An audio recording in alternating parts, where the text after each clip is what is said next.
Telah dijelaskan dalam Al-Quran bahwa bangsa malaikat dan jin dapat bergerak atau berpindah tempat dengan sangat cepat. Bahkan banyak di antaranya yang mampu berpindah tempat atau membawa sesuatu benda berat dengan hanya kedipan mata. Apa yang dimiliki oleh golongan malaikat dan bangsa jin itu karena kecepatan mereka di atas kecepatan cahaya. Benarkah kemampuan mereka di atas kecepatan cahaya? Kecepatan cahaya adalah kecepatan tercepat yang diyakini bisa dicapai oleh sebuah benda di alam semesta ini.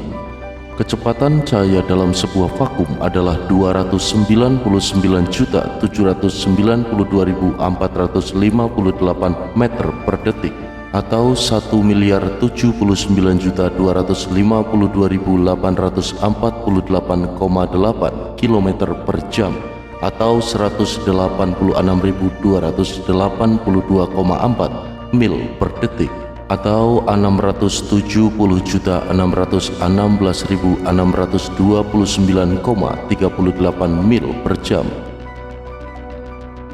Kecepatan cahaya ditandai dengan huruf C yang berasal dari bahasa Latin celeritas yang berarti kecepatan dan juga dikenal sebagai konstanta Einstein. Kecepatan cahaya sampai saat ini masih diakui sebagai kecepatan yang paling tercepat dari kemampuan bergerak suatu benda apapun. Lalu pertanyaannya adalah, apakah ada kemungkinan manusia mampu bergerak setara dengan kecepatan cahaya? Ketika seorang pilot pesawat tempur menambah percepatan pesawat secara tiba-tiba dengan kecepatan yang tinggi, maka mendadak pilot akan kehilangan kesadaran atau blackout. Penjelasannya biasanya dikarenakan dalam keadaan tersebut jantung pilot tidak cukup kuat untuk memompa darah ke kepala. Jika percepatan semakin dinaikkan secara tiba-tiba, maka akan terasa tekanan yang hebat di dada seakan sang pilot terpaku kuat-kuat di kursinya. Tekanan itu juga akan berakibat tangan susah digerakkan, mulut menganga lebar, mata melotot seolah mau meloncat keluar dari kelopak dan darah mengalir dalam tubuh menolak naik ke otak. Perlahan kesadaran akan habis dan mungkin dalam tempo beberapa menit sang pilot akan mengalami kematian. Keadaan ini terjadi jika dilakukan penambahan percepatan pesawat dengan kecepatan yang sangat tinggi dan dalam waktu singkat atau tanpa dilakukan secara bertahap.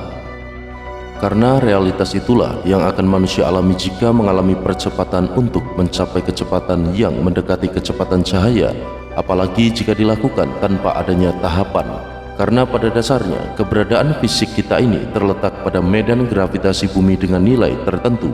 Objek padat manusia akan mengalami pertambahan berat jika menjelajah semakin cepat. Lalu adakah manusia yang pernah merasakan gerakan dalam kecepatan cahaya? Maha suci Allah yang telah menjalankan hambanya pada suatu malam dari Masjidil Haram ke Masjidil Aqsa yang telah kami berkahi sekelilingnya agar kami perlihatkan kepadanya sebagian dari tanda-tanda kebesaran kami. Sesungguhnya Dia adalah Maha mendengar lagi Maha melihat. Quran Surat Al-Isra ayat 1. Allah memberikan keistimewaan pada Nabi Muhammad dalam perjalanan Isra Mi'raj berupa perjalanan yang sangat jauh tapi dapat ditempuh dengan waktu yang relatif pendek, dicapai dengan kecepatan yang sangat cepat, bahkan bisa jadi lebih cepat berlipat-lipat dari kecepatan cahaya. Dari ayat tersebut tampak jelas bahwa perjalanan luar biasa itu bukan kehendak dari Rasulullah sendiri, tapi merupakan kehendak Allah. Untuk keperluan itu Allah mengutus malaikat Jibril, makhluk berdimensi 9, beserta malaikat lainnya sebagai pemandu perjalanan suci tersebut. Dipilihnya malaikat sebagai pengiring perjalanan Rasulullah dimaksudkan untuk mempermudah perjalanan melintasi ruang waktu. Selain Jibril dan kawan-kawan, dihadirkan juga kendaraan khusus bernama Buraq, makhluk berbadan cahaya dari alam malakut. Nama Buraq berasal dari kata barkun yang berarti kilat. Perjalanan dari kota Mekah ke Palestina berkendaraan Buraq tersebut ditempuh dengan kecepatan cahaya sekitar 300.000 km per detik. Nabi Muhammad adalah manusia pilihan Allah yang telah diperlihatkan keadaan surga dan neraka pada peristiwa itu. Jika Nabi Shallallahu Alaihi Wasallam mengalami peristiwa luar biasa itu, apakah kita manusia biasa memungkinkan untuk itu? Seandainya badan bermateri padat seperti tubuh kita dipaksakan bergerak dengan kecepatan cahaya, bisa diduga apa yang akan terjadi. Badan kita mungkin akan tercerai-berai karena ikatan antar molekul dan atom bisa terlepas. Jawaban yang paling mungkin untuk pertanyaan itu adalah tubuh kita diubah susunan materinya menjadi cahaya. Bagaimanakah hal itu mungkin terjadi? Teori yang memungkinkan adalah teori anihilasi. Teori ini mengatakan bahwa setiap materi zat memiliki antimaterinya, dan jika materi direaksikan dengan antimaterinya, maka kedua partikel tersebut bisa lenyap berubah menjadi seberkas cahaya atau sinar gamma. Hal ini telah dibuktikan di laboratorium nuklir bahwa jika partikel proton direaksikan dengan antiproton atau elektron dengan positron anti-elektron, maka kedua pasangan tersebut akan lenyap dan memunculkan dua buah sinar gamma dengan energi masing-masing 0,511 MeV atau mega elektron volt untuk pasangan partikel elektron dan 938 MeV untuk pasangan partikel proton.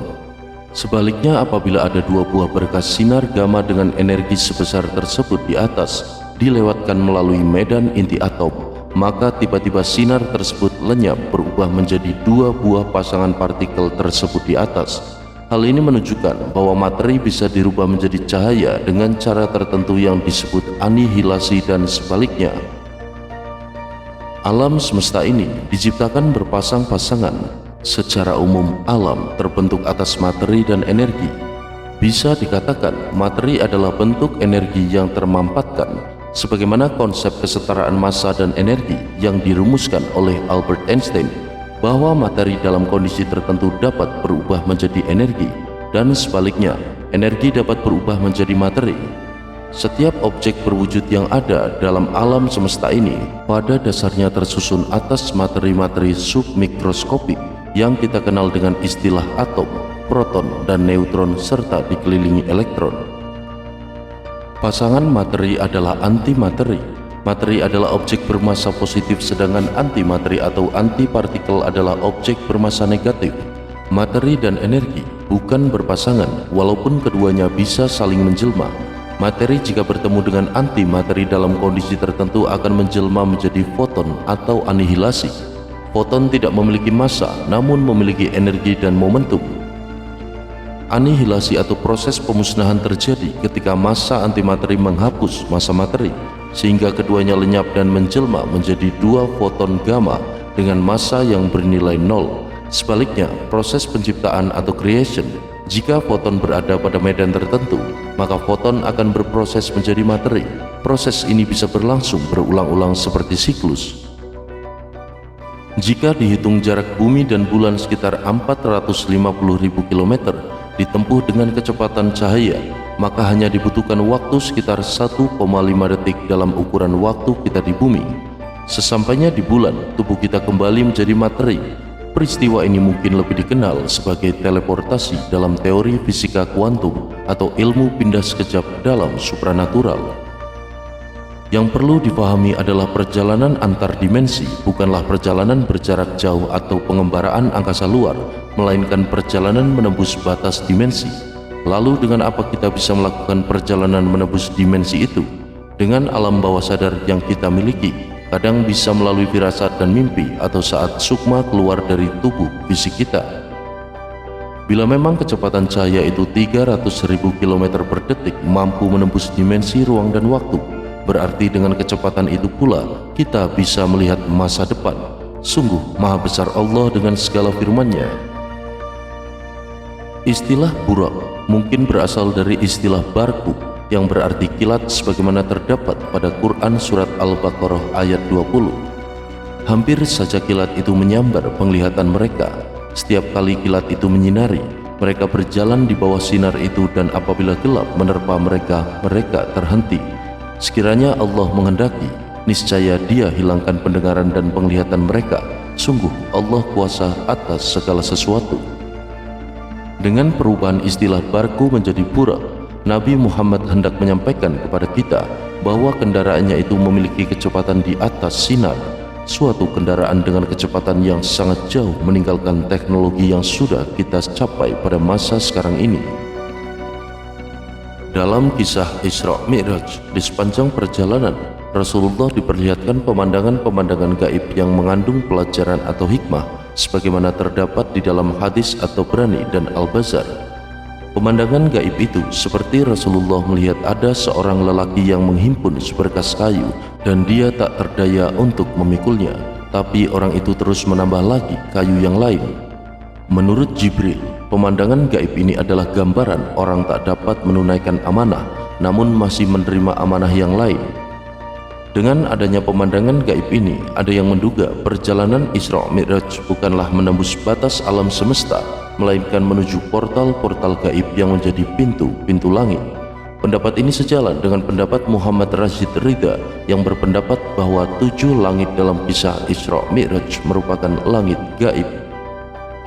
Dengan demikian wajarlah bila dikatakan peristiwa Isra Mi'raj diperjalankan oleh Allah, Rabb semesta alam, sebagaimana ditunjukkan dalam Quran Surat Al-Isra ayat 1. Maha suci Allah yang telah memperjalankan hambanya Muhammad pada malam hari dari Masjidil Haram ke Masjidil Aqsa yang telah kami berkahi sekelilingnya agar kami perlihatkan kepadanya sebagian tanda-tanda kebesaran kami. Sesungguhnya Dia Maha mendengar dan Maha melihat, yakni suatu perjalanan untuk menunjukkan tanda-tanda kekuasaannya. Wallahu a'lam bishawab.